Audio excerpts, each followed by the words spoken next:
A dangerous near miss in the Mexican Grand Prix left one Formula One driver saying he could have killed someone. Scott Mitchell-Mount, please explain. Yes, so this was happened early on in the race. It was Liam Lawson was the driver involved. The basic version of what happened, because it wasn't seen on the television coverage at the time. We've seen pictures and some videos on social media since then. Basically, Lawson, who has had to make a pit stop, he picked up damage early on. He had a very damaging clash on the first lap of Carlos Sainz. Had to do a pit stop, which meant he was way behind the rest of the field. Once he came out, went down towards turn one, double waved yellows, came through the first corner, and then comes across two marshals running across the track right in front of him, which led to his radio message at the time saying, "I could have killed them, mate."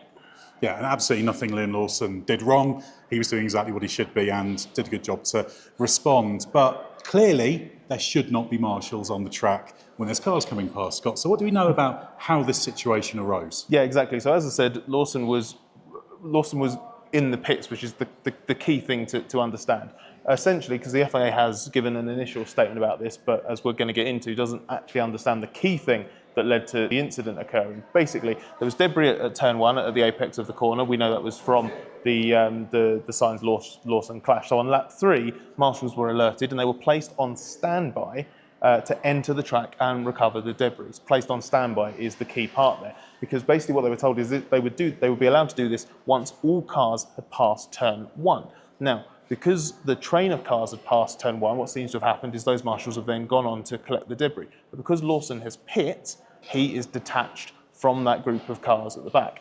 What actually happened is that race control recognised that Lawson had pit, so the instruction to be prepared to enter the track had been rescinded, but clearly something occurred which meant that didn't make it to those marshals. And as the FIA says, we are still investigating what occurred after the point at which that instruction was rescinded.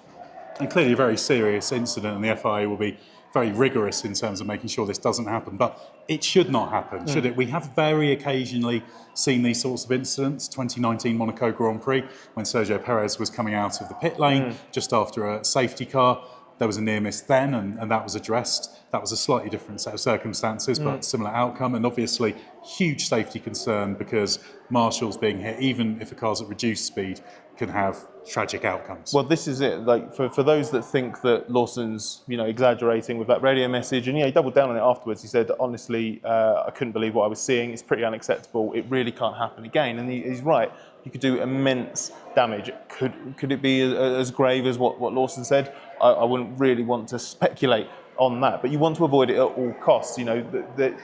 One of the things to stress within this is that the FIA isn't trying to blame the marshals, and this isn't us having a pop at the marshals for doing it. They're volunteers. The event can't happen without them. There's just been a breakdown in communication somewhere, and that's really at the heart of what the FIA wants to understand. It's hard to kind of maybe understand to people who don't have the privilege of seeing the expanse of and the variety of the various circuits that we go to, but they don't all work the same. Essentially, what happens with this communication is it comes from race control, and it goes to it's the clerk of the course that then needs to inform basically the marshals. But the marshals they're not all wired in on exactly the same radio channel or anything like that. It's not that they've got in-ear pieces everywhere they go at every second. You sometimes have marshal posts with radios on them. You have area managers in the different parts of the circuit, because you'll have marshals housed in basically sited in different areas, essentially. And that is what the FIA needs to unpick. It's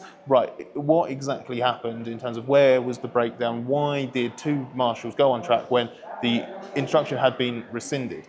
At the moment, it's going to be something like they hadn't noticed, or someone hadn't informed in time that Lawson was coming out, so they were acting on the instruction about the train of cars. Once all cars had passed turn 1, they thought, and it's a simple error like that. It could be that there was an accidental go-ahead when there shouldn't have been. It could have simply been any combination of that or something else that then meant once the marshals had gone to enter the track, there's no calling them back, because at that point you're relying on verbal or physical sort of arm-waving communication.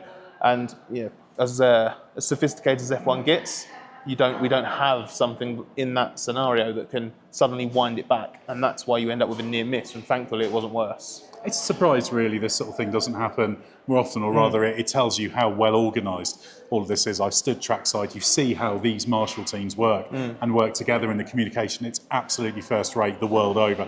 So this is very, very rare. Now, there's another incident that did get some attention, which was the impact was seen, but not the actual problem, which is the late virtual safety car that was caused by Carlos Sainz, and that impacted two crucial battles. One of them, Max Verstappen's pursuit of Charles Leclerc for second, the other, Oscar Piastri's pursuit of fourth, Ollie Behrman holding that position. Some frustration from fans there. What do we know about whether that was justified or not? Yeah, I share that frustration, or I certainly shared it at the time. I thought it was unnecessary. When you see where it looks like the car is, basically what happened is Sainz coming through that final complex of corners, and the penultimate right-hander spins, loops it round, must clearly have broken something on the right rear of the car. So as soon as he gets going again, it's very clear the car's crabbing. He's basically steering on the exactly. lock, He's drifting it into the side, but he goes into a gap in the fence. It looks like there's absolutely no problem whatsoever. But interestingly, and we can link the first incident to this, it all comes down to what happens after that point. At that moment, Sainz's car wasn't really in a dangerous place. The rear of the car was, the FIA said, the rear of the car was exposed. It was in an exposed position. Basically, the front of the Williams had gone basically over the threshold defining the track edge. But the rear of the car was still sticking out. And crucially, the car started smoking. So race control got notified of a fire, and marshal intervention would be required for recovery. This takes us back to the Lawson incident. When marshals need to go on track, that should be dealt with by a virtual safety car or a full safety car, depending on whether you've got enough gaps in the order. If there's enough space, then you can do it under a virtual safety car. If there's going to be enough time to recover, you need a full safety car if you need to bunch the field up and give the marshals more time to do that job. So that was the crucial thing. Even though the car was in ostensibly actually quite a decent position, the fact that there was this fire, I think from the brakes, I guess, and marshals, we saw you got the Sainz's onboard up because the onboard camera was still running for a while. You can see them cross onto the track. They're technically on the track. There's a fire to be dealt with.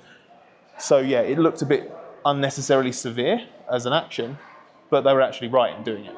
Absolutely, you can see very clearly the line marking the entrance to the track, and this rule of having a VSC or some kind of intervention, if there's marshals on track, was brought in after the Gil Bianchi incident, which of course was a crash. The yellow flags were out at the time because Adrian Sutil had already crashed. So this was absolutely correct, procedurally right. But of course, the earlier incident with the marshals on track, still not fully understood how that's going to work, but they're going to look into it and there'll be a report and measures will be taken to make sure it never happens again. Obviously, what happened with Sainz's recovery is that the VSC ended basically as soon as the car was protected. And when you looked at the images as it was actually happening, it looked like that happened a lot later than it needed to do, because there was a point where you could see Sainz's car off to the side, and I think it's when Leclerc and Verstappen are coming through that point, and virtual safety car's still out, and we're on lap 70 of 71 at that point, and it looks like we can go racing. Why aren't we racing? Set up a one-lap showdown, and in the end, obviously, the main overtaking parts of the circuit are gone, so those battles are ruined. But actually,